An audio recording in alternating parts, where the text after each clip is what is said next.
चलिए बताइएगा, नरसिम्हन समिति का गठन कब हुआ था? 1990 के 91 नरसिम्हन समिति का गठन जो है 1991 में हुआ था, जो कि बैंकिंग संरचना से संबंधित है नरसिम्हन समिति, ठीक है। और द्वितीय नरसिम्हन समिति जो बनी थी वो 1998 में बनी थी। कब बनी थी? 1998 में। आगे बताना है, स्वामीनाथन समिति का संबंध किस क्षेत्र से है? स्वामीनाथन समिति का संबंध जो है किस क्षेत्र से है? तो जनसंख्या नीति से है। स्वामीनाथन समिति का संबंध किससे हो जाएगा? जनसंख्या नीति से है। आगे बता राजा चलैया समिति का संबंध किससे है? कर सुधार से हो जाएगा। और आगे बताना है, मल्होत्रा समिति का संबंध किससे है? बीमा क्षेत्र में सुधार से। किसमें है? बीमा क्षेत्र में सुधार से है। और तेंदुलकर समिति का संबंध किससे है?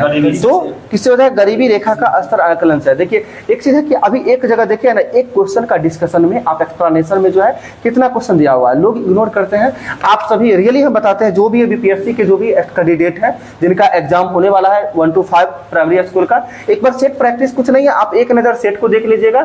सेट के बाद जो है एक्सप्लेनेशन जरूर देखिएगा, जो कि हम कल भी बताए थे आप सभी को कि बिहार प्रतियोगिता पब्लिकेशन का जो है किरण पब्लिकेशन के अंतर्गत आता है रफ्तार करके जो आता है प्रैक्टिस सेट जो है, जिसमें 5 ऑप्शन वाला है, उसको एक नजर जरूर देखिएगा। और खास करके हम कहेंगे उसके एक्सप्लेनेशन पे विशेष जोर दीजिएगा। और उसके एक्सप्लेनेशन का में अभी हम बताते हैं क्या जान है सो। चलिए इसके साथ साथ जो है तेंदुलकर समिति का संबंध किससे हो गया?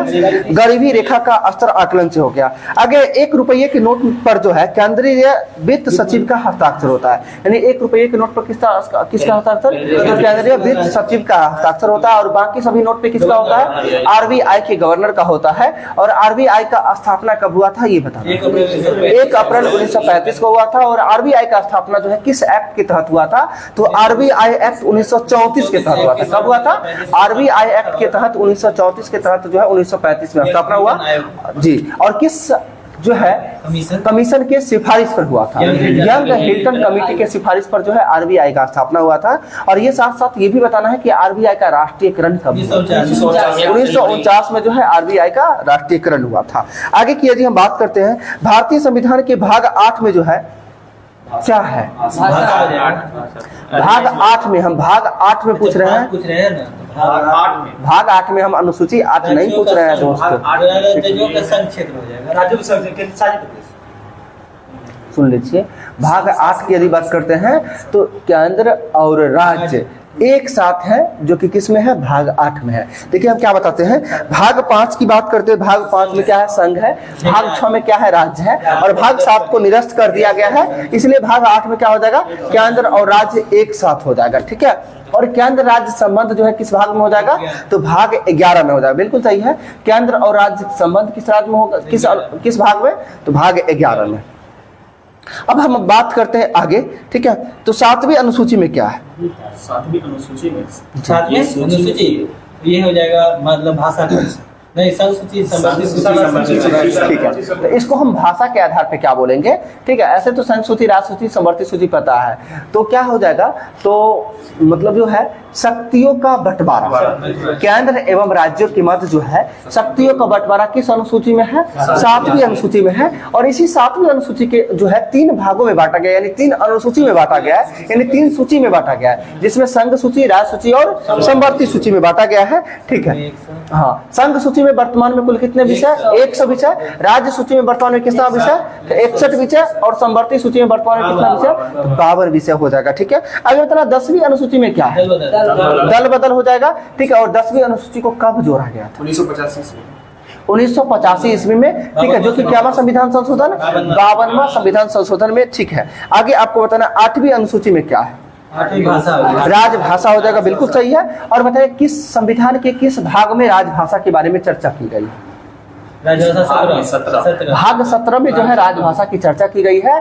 और किस अनुसूची में? तो 8वीं अनुसूची में। बताना मूल संविधान में कुल कितना अनुसूची था? 8 अनुसूची था। और मूल संविधान में कुल कितनी भाषाएं थी? 14 भाषाएं थी। और वर्तमान में कुल कितनी भाषाएं हैं? 22 भाषाएं, सही है। आगे बताना है, नीति आयोग के पहले अध्यक्ष कौन थे? नीति आयोग के नरेंद्र मोदी। प्रधानमंत्री नरेंद्र मोदी जी हो जाएंगे, ठीक है। और नीति का फुल फॉर्म क्या होता है ये बताना, नेशनल इंस्टीट्यूशन ट्रांसफॉर्मेशन, ठीक है। National institution for transforming India, ठीक है। National institution for transforming India, एकदम इसको सीधा सीधा याद रखना है। इसी में चेंज कर देता है, नेशनल इंस्टीट्यूशन को इंस्टीट्यूट कर देता है, ट्रांसफॉर्मिंग को ट्रांसफर कर देता है, तो इसको ध्यान रखना है। National institution for transforming India हो जाएगा, ठीक है। और हिंदी में बोले तो राष्ट्रीय भारत परिवर्तन संस्थान हो जाएगा नीति का फुल फॉर्म, ठीक है। जो कि कब गठित हुआ था? 1 जनवरी 2015 को, 2015 को, ठीक है। आगे बताना है किस संस्था को जो है भारत सरकार का थिंक टैंक के रूप में भी जानते हैं? नीति आयोग को जो है थिंक टैंक के रूप में भी जानते हैं, ठीक है।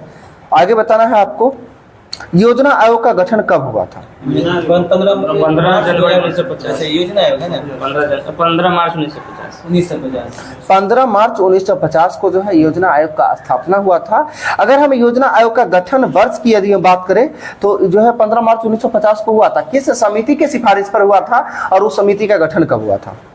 बहुत इंपॉर्टेंट प्रश्न है ये, ठीक है। तो योजना आयोग का स्थापना जो हुआ था ना, वो केसी नियोगी समिति के सिफारिश पर हुआ था। किस पर हुआ था? केसी नियोगी समिति के सिफारिश पर हुआ था। और कब केसी नियोगी समिति का गठन हुआ था? 1946 में। ध्यान रखना, 1946 में केसी नियोगी। और केसी नियोगी जो है वित्त आयोग के प्रथम अध्यक्ष थे, यानी वित्त आयोग के प्रथम अध्यक्ष की बात करते कौन हो जाएंगे? केसी नियोगी। और केसी पंत है वित्त आयोग के कितवें अध्यक्ष हो जाएंगे? 10वें अध्यक्ष हो जाएंगे केसी पंत। और यही केसी नियोगी हैं जिनके अध्यक्षता में जो है, यानी जिनके सिफारिश पर किसका स्थापना हुआ था? योजना आयोग का। कब? 15 मार्च 1950 को, ठीक है। आगे बताना योजना आयोग कैसा संस्था है? संवैधानिक कैसे हो जाएगा? गैर संवैधानिक हो जाएगा ना। योजना आयोग जो है गैर संवैधानिक तथा परामर्शदात्री निकाय है। कैसा है? परामर्शदात्री निकाय है। गैर संवैधानिक किसको बोलेंगे? जिसका संविधान की किसी न किसी अनुच्छेद में चर्चा होगा। क्या इसका योजना आयोग का चर्चा है किसी में? नहीं है, तो गैर संवैधानिक हो जाएगा, ठीक है। नीति आयोग भी जी, नीति आयोग भी ऐसा ही है, ठीक है। आगे आपको बताना है परियोजना आयोग की जगह पे ही ना नीति आयोग को स्थापित रखा गया है ना, ठीक जी। और गैर संवैधानिक बात, ठीक है, वो नहीं बोल सकते संविधान के उल्टा, जैसे कि आतंकवाद संगठन ये सब होता है। संविधान के उल्टा की बात करते हैं तो अ नहीं गैर दोनों अलग है। अ का मतलब होता है नहीं, ठीक है, नहीं होता है, ठीक है। और गैर मतलब भी होता है कि इसके अलावा होता है। गैर मतलब अलावा ही होता है, तो लगभग मीनिंग एक ही जाता है, ठीक है। लगभग मीनिंग एक ही जाता है, लेकिन एक जगह जहां अ लग जाता है जस्ट अपोजिट हो जाता है, हमें अपोजिट नहीं करना है। चलिए आगे की बात करते हैं। अनुच्छेद 72 में क्या है? वो माफ करने के अनुच्छेद 72 में क्या है? ठीक है, तो राष्ट्रपति की क्षमादान की शक्ति जो है अनुच्छेद 72 में है। और राष्ट्रपति कुल कितने प्रकार से क्षमा कर सकता है?